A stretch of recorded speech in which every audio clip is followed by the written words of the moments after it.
नमस्कार, स्वागत है आपका एग्ज़ाम सार में। आज है 10 मई 2022 और 10 मई 2022 से संबंधित जितनी भी ज़रूरी और इम्पोर्टेंट खबरें हैं उन सब पर चर्चा करेंगे एमसीक्यू की फॉर्म में। अगर आप हमारे चैनल पर नए हैं तो please subscribe our channel, like our video and share with your friends. चलिए शुरुआत करते हैं आज के पहले प्रश्न के साथ। और आज का पहला प्रश्न है, हाइड्रोजन टास्क फोर्स पर भारत और किस देश के मध्य एक संयुक्त घोषणा की गई है? तो ऑप्शन 1 है इटली, ऑप्शन 2 है जर्मनी, ऑप्शन 3 है यूक्रेन, ऑप्शन 4 है फ्रांस। तो हाइड्रोजन टास्क फोर्स पर भारत और जर्मनी के मध्य एक जॉइंट डिक्लेरेशन हुआ है। चलिए इससे संबंधित कुछ और तथ्य देख लेते हैं। तो भारत की ओर से केंद्रीय ऊर्जा, नवीन और नवीकरणीय मंत्री आर.के. सिंह और जर्मनी की ओर से आर्थिक और जलवायु परिवर्तन मंत्री डॉक्टर रॉबर्ट हैरिक द्वारा जॉइंट डिक्लेरेशन ऑफ इंटेंट पर हस्ताक्षर हुए हैं। यानी ये जो हस्ताक्षर हैं जर्मनी के साथ हुए हैं। चलिए आज का नेक्स्ट क्वेश्चन, और नेक्स्ट क्वेश्चन इज़ 9 मई 2022 को किस भारतीय महान विभूति की जयंती मनाई गई? Option 1 Lal Bahadur Shastri, option 2 Chandrashekhar Azad, option 3 Rabindranath Tagore, option 4 Bhagat Singh. तो 9 मई 2022 को रविन्द्रनाथ टैगोर जी की जयंती मनाई गई है और इससे संबंधित अन्य पहलुओं पर भी चर्चा करते हैं।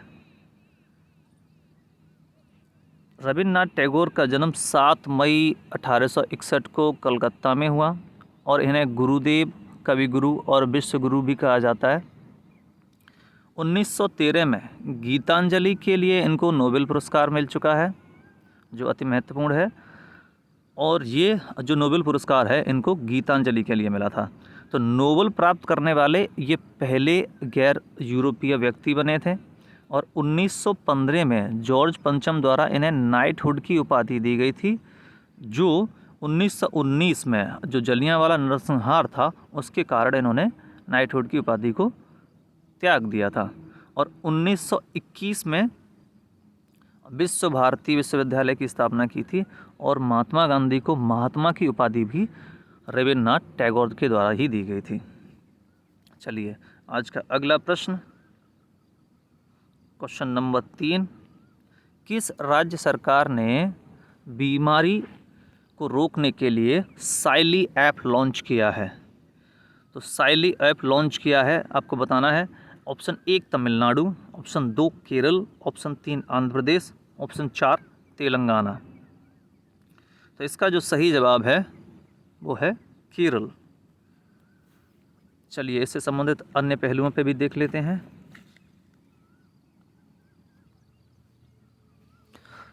केरल की राजधानी है तिरुवनंतपुरम और वर्तमान में जो केरल के मुख्यमंत्री हैं पिनाराई विजयन हैं।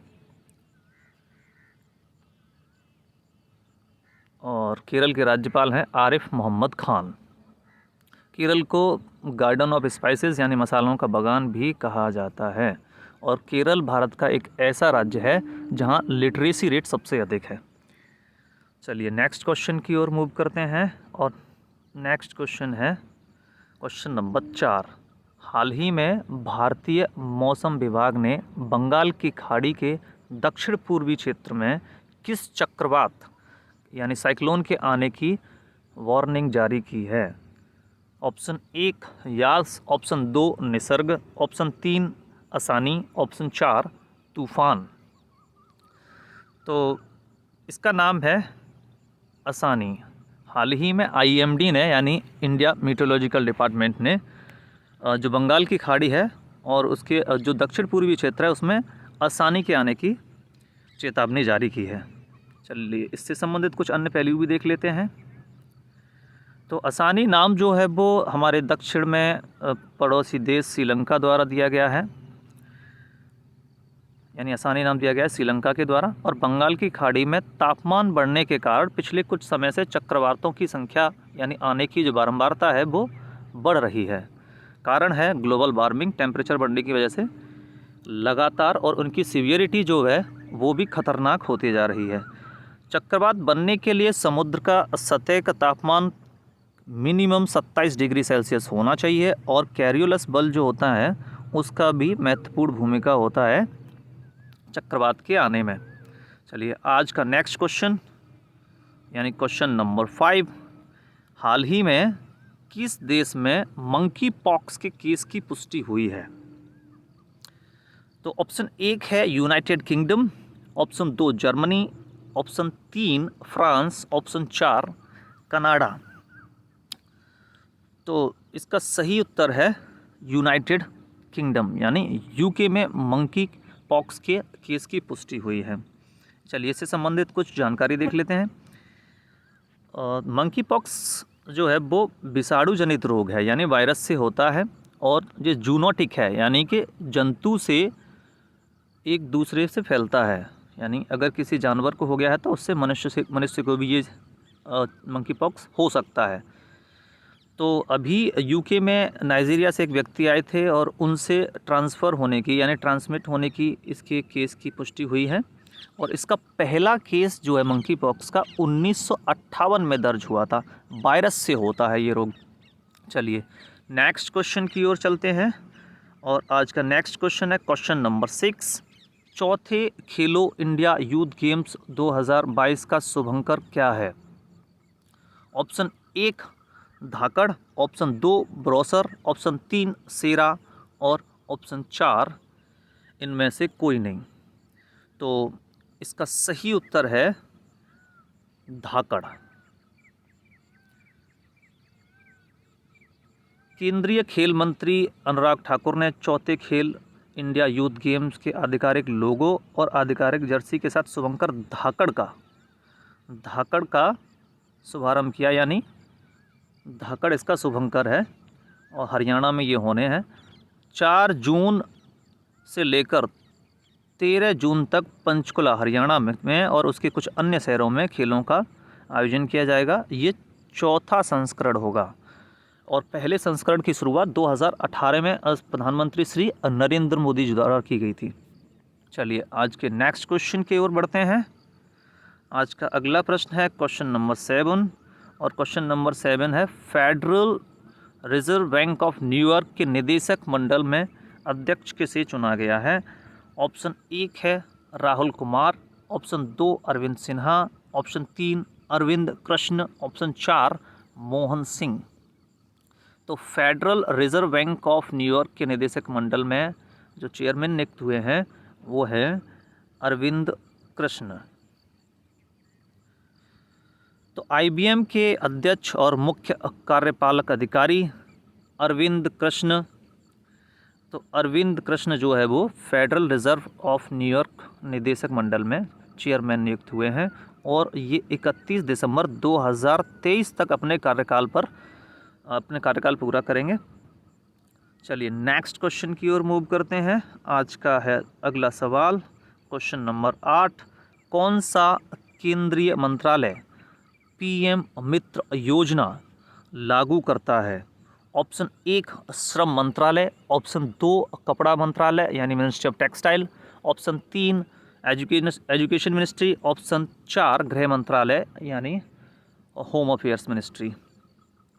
चलिए इसका सही जवाब है कपड़ा मंत्रालय, यानी मिनिस्ट्री ऑफ टेक्सटाइल जो है वो PM मित्र स्कीम को इम्प्लीमेंट कराता है। चलिए इसके बारे में कुछ जानकारी देख लेते हैं।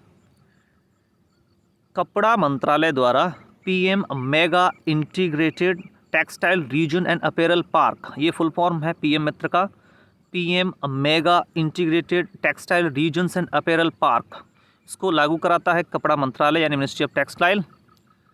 और PM मित्र पार्क जो है वो एक स्थान पर एकीकृत यानी इंटीग्रेटेड कपड़ा मूल्य श्रृंखला बनाता है, और ये लॉजिस्टिक्स में जो लागत आता है, इनपुट आता है, उसको कम करने में मदद करेगा।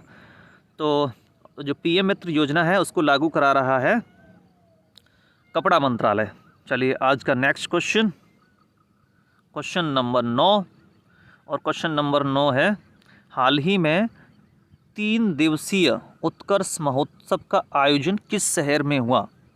Option 1 Mumbai, option 2 Hyderabad, option 3 नई दिल्ली, ऑप्शन 4 बंगलुरु।